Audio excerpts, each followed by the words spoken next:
Shalom, this is Gene with Beit Bamidbar, and today is January 2025. I keep wanting to go start with 19. It shows you how old I am. Uh, Me too. 2025. Um, and this is our first gathering for the calendar year, the American Gregorian calendar year. And yeah, we're going to be talking a little bit about calendar today. So um, let's see. Got started. Let's go ahead and take a look at our um, bulletin, and we'll see what interesting news things we have.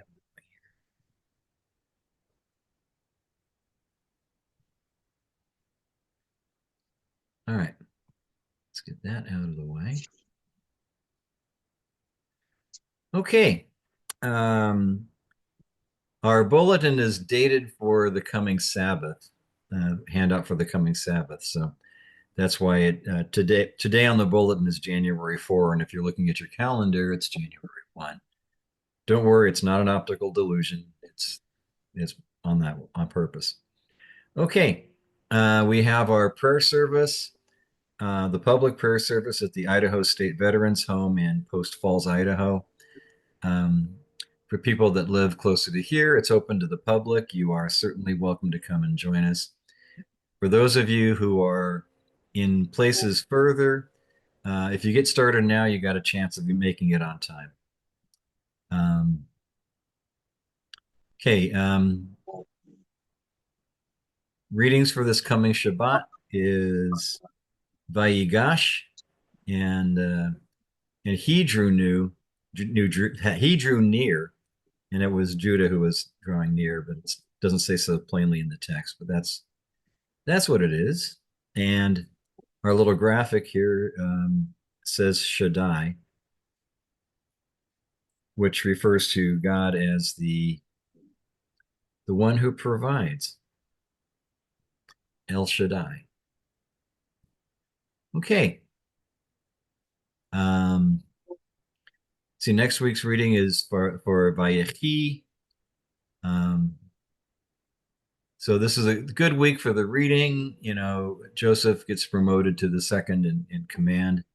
In Egypt, everything is set up for the days of plenty and the days of famine. And Joseph gets a chance to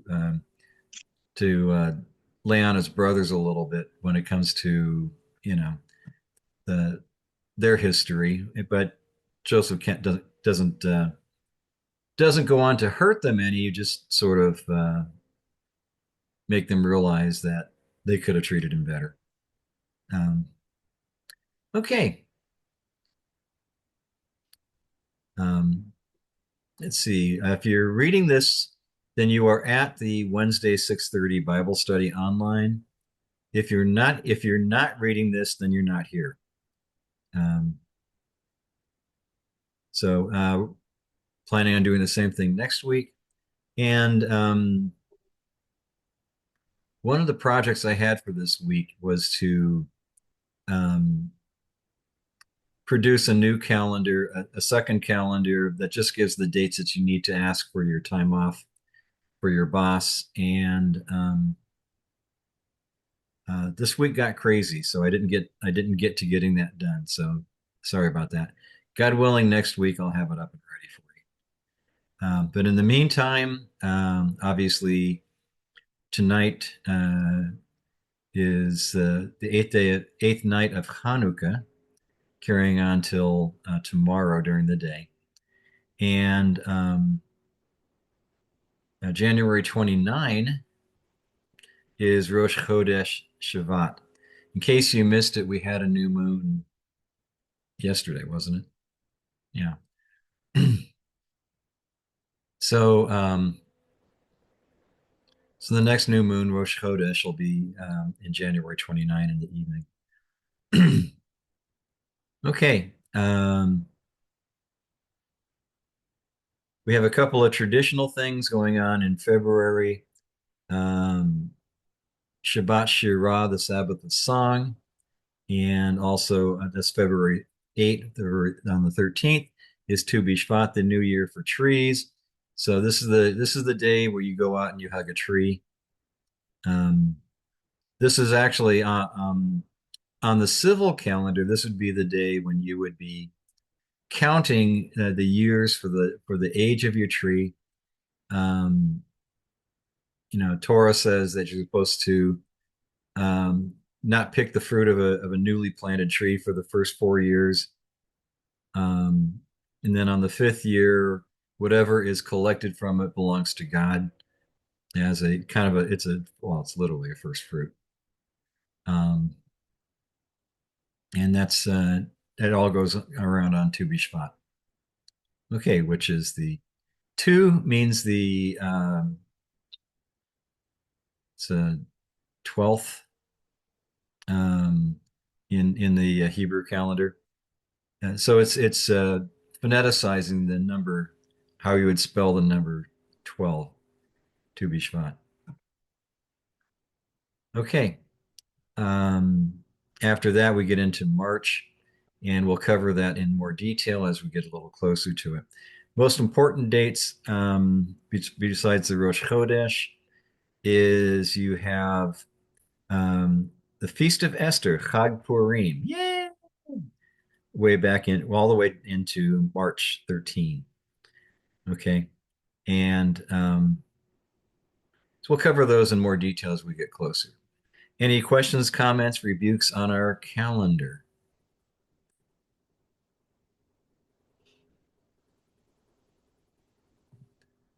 Okay, we can always come back to that if there's a question. And for tonight, we're going to be talking about, come on, you can do it. There we are. I just did the wrong thing. Try that again.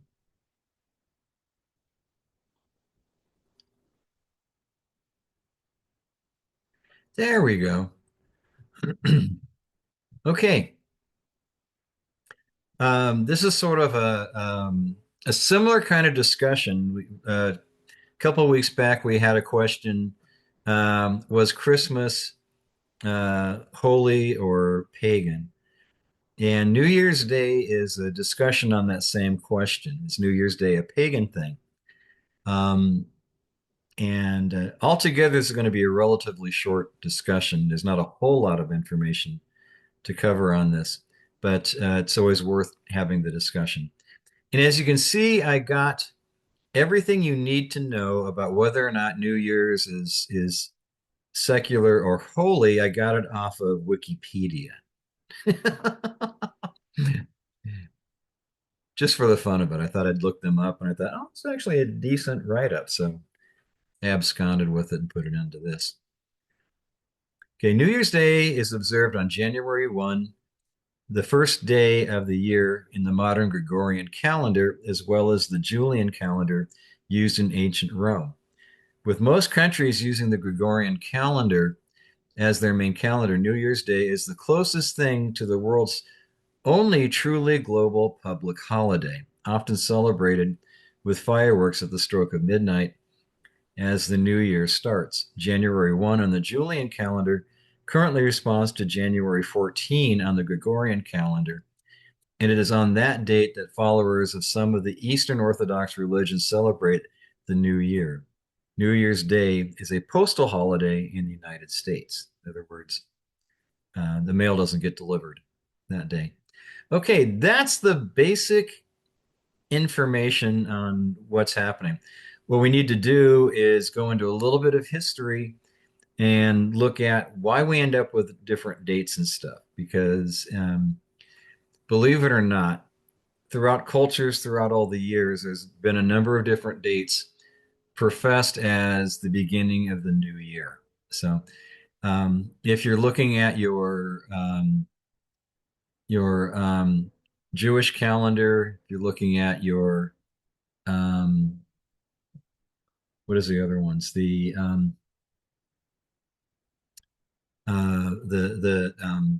good, I'm blanking. The other calendars, even which some people observe, there's a mishmash, and so there is we have a biblical explanation, and well, let's get into the history of it and we'll see. Okay, the Romans dedicated the New Year's Day to Janus, the god of gates, doors, and beginnings, for whom the first month of the year, January, is also named. After Julius Caesar reformed the calendar in 46 BC and was subsequently murdered, the Roman Senate voted to deify him on the first January 42 BC in honor of his life and his institution of the new nationalized calendar, rationalized calendar. Um, so we already have a couple changes. Julius Caesar changed the calendar because it used to be, um, was it was set to the winter solstice, which used to be in the earlier dating December 25. Julius Caesar, though, went and changed that to where the winter solstice was changed to a few days earlier, and then after, when um, um, when the Gregorian calendar was established, the dates were changed again for a couple more days. And now we have the winter solstice arriving around December 22, 23-ish. Um, and so just if you think things are a little confused, yes, it is. So after murdering Julius Caesar, they decided to um, change the dates and call January 1, 42 BC in honor of his life, and so he became a big character. A month originally owes its name to the deity Janus, who has two faces, one looking forward and the other looking backward. Um, this suggests that New Year's celebrations are founded on pagan traditions. Some have suggested this is concerned. This occurred in 153 BC when it was stipulated that the two annual consuls, after whose names the years were identified, entered into office on that day, though no consensus existed on the matter. That's a historical, not exactly sure what they're talking about, but that's what they wrote. Dates in March, coinciding with the spring equinox, were commemorating the Annunciation of Jesus, along with a variety of Christian feast dates were used throughout the Middle Ages, though calendars often continue to display the months in columns, running from January to December. Okay. Um, that's not supported by historical citation. That was in the write-up. So you have, in addition to all the other reasons, the 15th of March, the 14th of March, was considered the spring equinox was considered the day of the new year in many Middle Ages societies and cultures. So if we're not confused yet, let's just keep going. Okay. So you'll run into this in a lot of pagan cultures. The Wiccans and so on consider the 14th of March or the 15th as the new year in their calendar. Excuse me. Okay. Um, Despite the long habit of um, uh, printed calendars or announced calendars went from January to December. Um, which, by the way, just for the fun of it, what's the root word in December mean?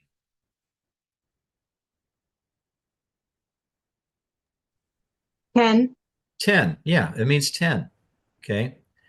And all the way from September through December, our month names are actually it starts with a number. September Mhm. is 7, August 8, November 9, December 10. Now we have 12 months in a year, but our last months are, using numbers that are, 3 months, or 2 months earlier than what they actually are. So that gives you an idea how things got bounced around as far as the years and the calendars and the months go on. So if you've ever wondered, if you ever took a little Latin or Greek class and you're looking at the numbers that September means is uh, you know September means 7. How come it's I'm sorry, I get them all mixed up. September means 9. How come it's the seventh month? Did I get that wrong again? Yes, I did. Okay. It's September, August. Yeah. Anyways, it's off by a couple months. And if you ever wondered why our calendar titles, the names for the titles of the month are off, you can thank Julius Caesar and Pope Gregory. Between the two of them, things got mangled. Okay, among the 7th century pagans of Flanders and the Netherlands, it was the custom to exchange gifts at the new year. This was a pagan custom deplored by Saint Eligius, who died in 659 or 660. He couldn't make up his mind. Who warned the Flemings and the Dutchmen, do not make vestulas, little figures of the old woman, little dear ioticas, coes, whatever that is, or set tables for the house elf, comparing to someone by the name of Buck, who also wrote on that. At night, or exchange New Year gifts or supply superfluous drinks, another Yule custom. The quote is from the Vita of Eligius, written by his companion Owen. Okay, so you have a little historical reference here that a year-end pagan customs were happening, um, and some of those sound a little bit familiar. The only thing they don't have is spending the day watching football on TV, but that's pretty much the only one they missed. So most countries in the Western Europe officially adopted January 1 as New Year's Day, somewhat before they adopted the Gregorian calendar. In England, the Feast of the Annunciation on March 25 was the first day of the new year until the adoption of the Gregorian calendar in 1752. The March 25 date was known as Annunciation style, the January 1 date known as Circumcision style, because this was the date of the Feast of the Circumcision, considered to be the 8th day of Christ's life, counting from December 25 when his birth is celebrated. This day was christened. This day was christened as the beginning of the new year by Pope Gregory, as he designed the liturgical calendar. Okay, so that's a bunch of history throwing at you. Any questions, comments, or rebukes so far?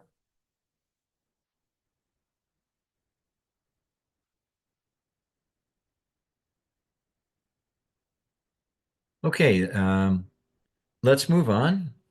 New Year's Eve. And the caption says Sydney contributes to some of the major New Year celebrations each year.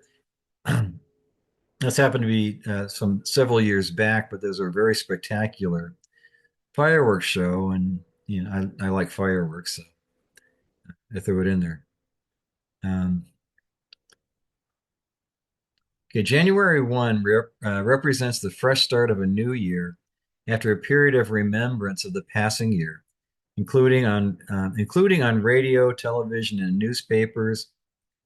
And I should probably update that to online sources, which starts in early December in countries around the world. Publications have year-end articles that review the changes during the previous year.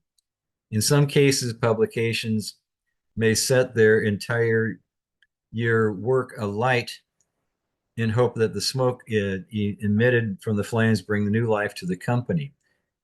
It's kind of an interesting little statement. Okay.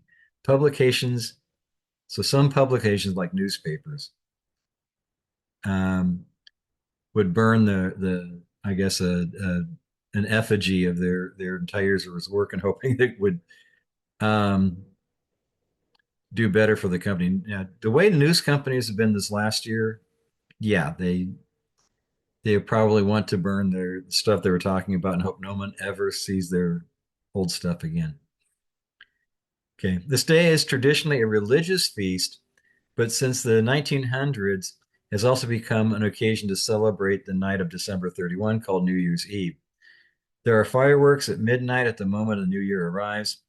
Um, the watch night services are still observed by many.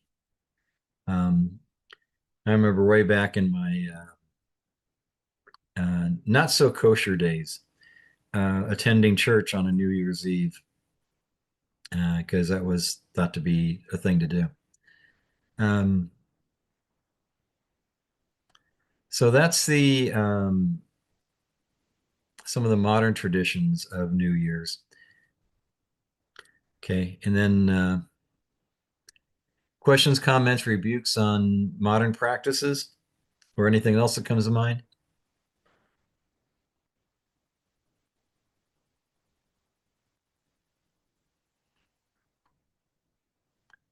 Okay.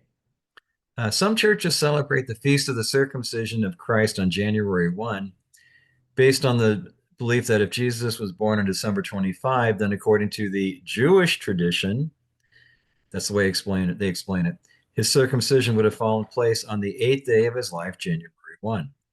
The Roman Catholic Church celebrates on this day the solemnity of Mary, Mother of God, which is also a holy day of obligation.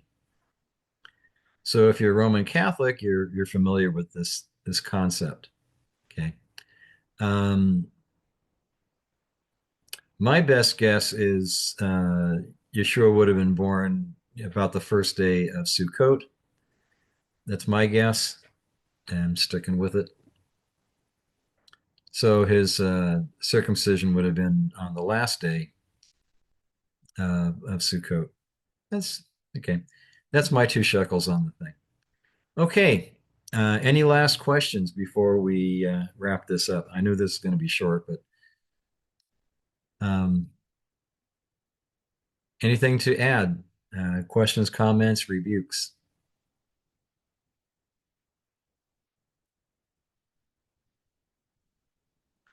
Okay. New.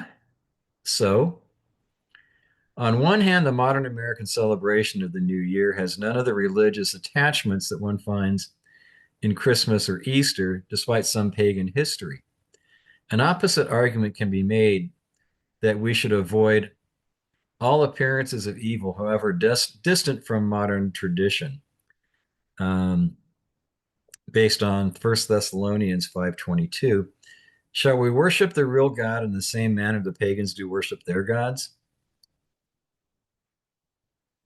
And also Devarim, Deuteronomy 12, 29 to 32, which, okay, I had in my mind I was going to add this in. Let me do this. Can I get out of here?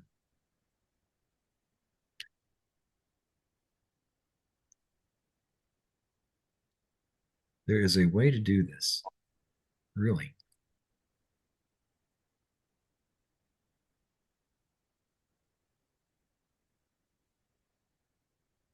Hit your stop share. Um,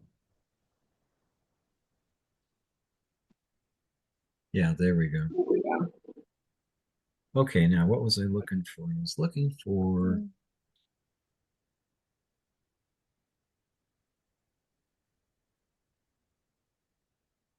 can't minimize. Okay, I'm stuck. I was looking to pull up the citation there. Okay, I give up. If you click on that citation, it should bring it up too. Or do a share and then bring it up.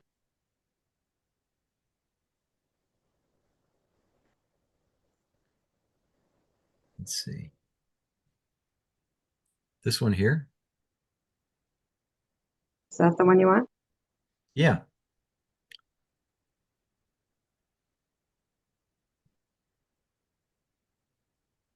I don't know. Is there? I can read it. Okay, Ellen's got it. When Adonai your God has cut off ahead of you the nations you are entering in order to dispossess, and when you have dispossessed them and are living in their land, be careful after they have been destroyed ahead of you, not to be trapped into following them, so that you inquire after their gods and ask, how do these nations serve their gods? I want to do the same. You must not do this to Adonai your God, for they have done to their gods all the abominations that Adonai hates. They even burn up their sons and daughters in the fire for their gods. Okay, so go back to our question. Um,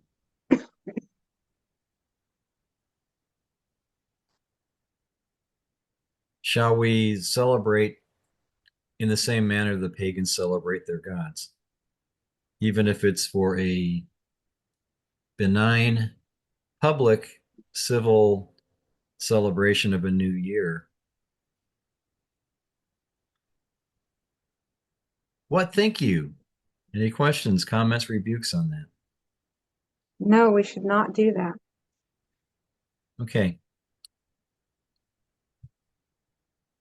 Any other comments?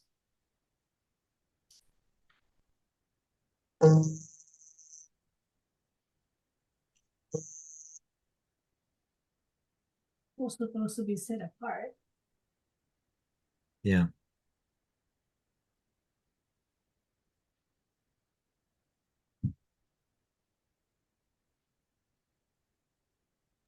Okay, on a practical question then, how should we respond or initiate salutations at this time of year?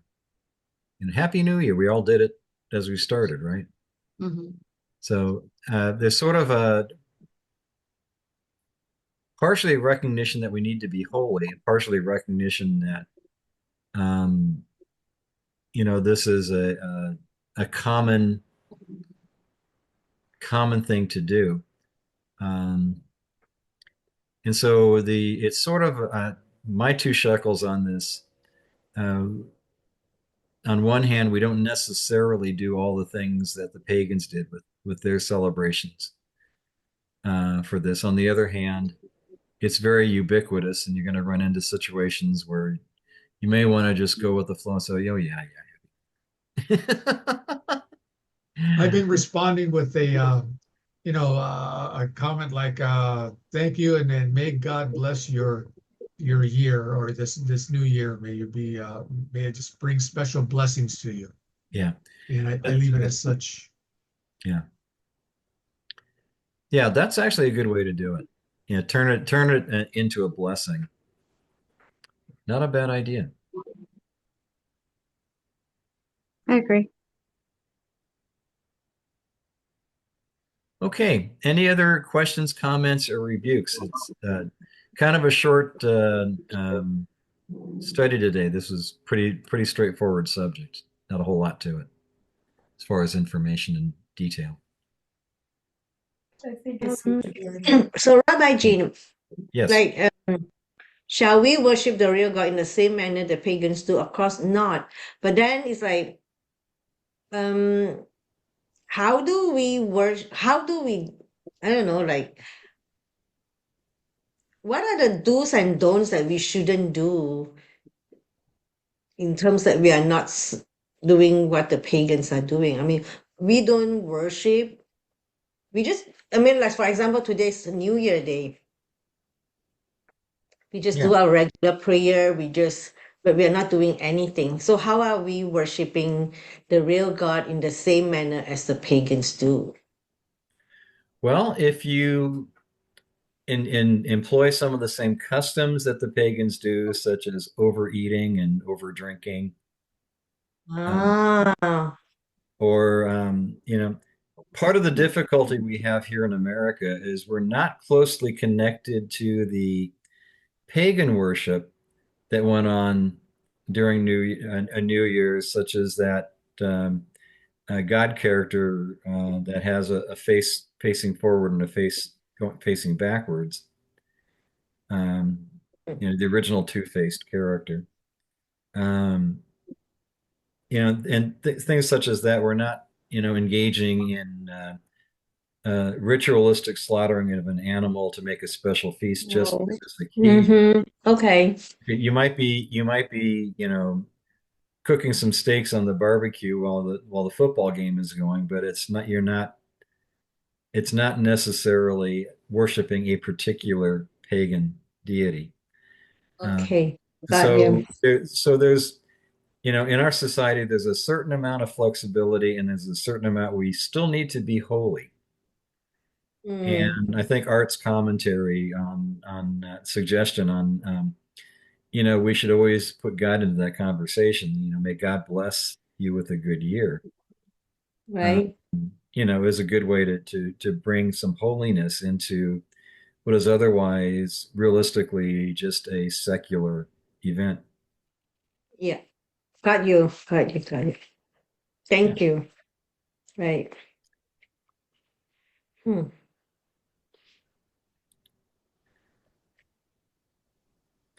Okay. Any other questions, comments, rebukes?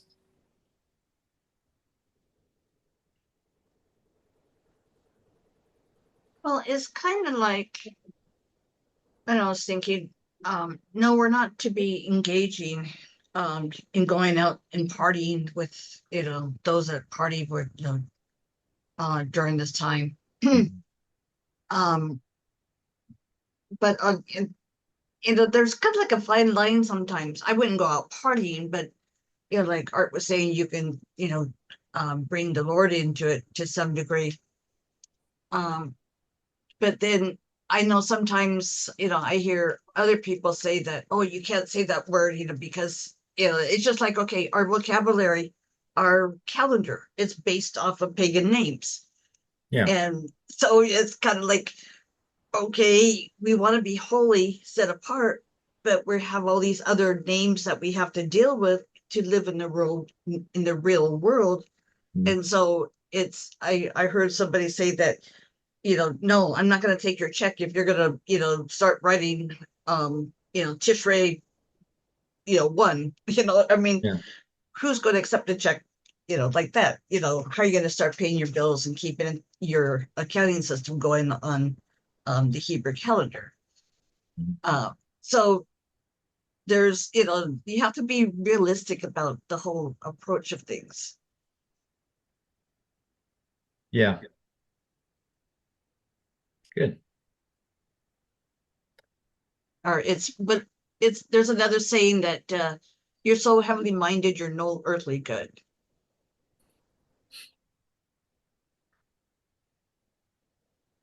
I think it's the point where you are worshiping the way they worship their God.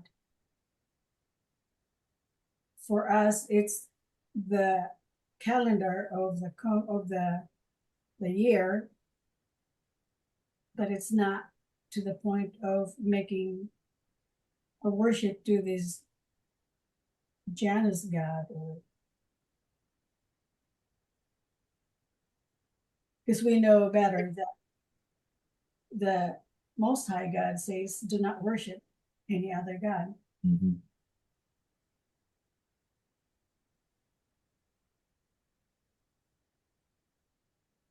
Some people look at it as, yeah, because you're having a gathering or you're eating along with people, then you are part of it.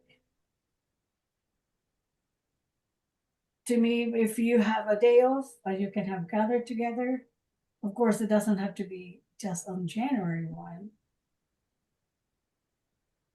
but we are not worshiping the way they are worshiping. Yeah. Yeah, we're not purposefully going out and, like, oh, yeah, I'm going to have a Christmas party or I'm going to have a New Year's party or, whatever other pagan thing out there, you Right. know. In honor Uh, of. yeah, but on the other hand, there's, we still have to live a life here on earth that, um, and I think if I'm understanding Karen's question is like, how do you, how do you walk in a manner that, you're avoiding the paganism but yet you're still living in the real, you're able to still exist in the real world. Yeah. Right, sister. Thank you. Yeah. Exactly. And we need to walk that difference when there is a difference, but um, not trying to create a problem when there is no difference. Mm-hmm. Um, and if you look around, not very many people are naming the names of pagan gods on this day, and they're not celebrating in the name of or in the honor of some pagan god. Mm-hmm. At least the modern. Now, there might have been in the past, but as far as the modern approach, it's, as far as I can see, it's strictly a secular thing. You're really not calling on pagan deities to bless you because of this. Mm.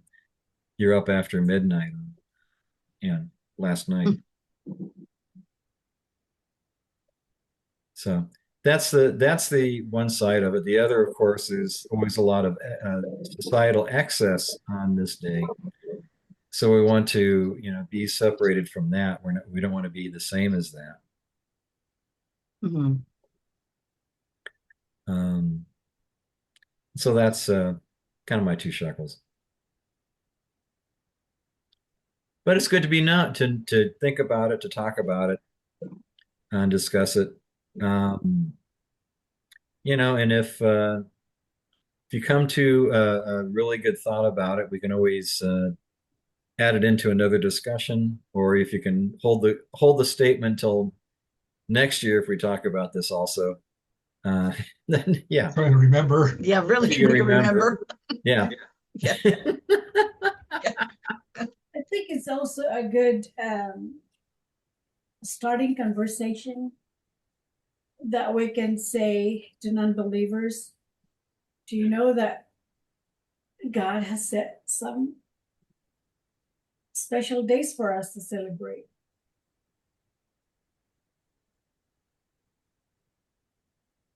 Kind of like Paul when he talked about the unknown God. Yeah. And diverting it into more biblical way of discussion.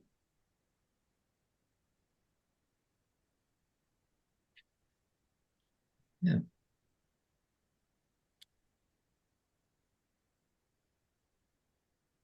Okay. Anything else to add? All right, well, Father, thank you for bringing us together. I know this is a little bit short by a normal thing, but Lord, does make good use of us during this calendar year and help us to um, declare your good name at every opportunity, um, and help us to walk with you in a manner that would be pleasing to you and that would declare that you are real and you need to be taken seriously. Thank you, Lord, for giving us this meeting together. Hashem Yeshua. Amen. Amen. Amen.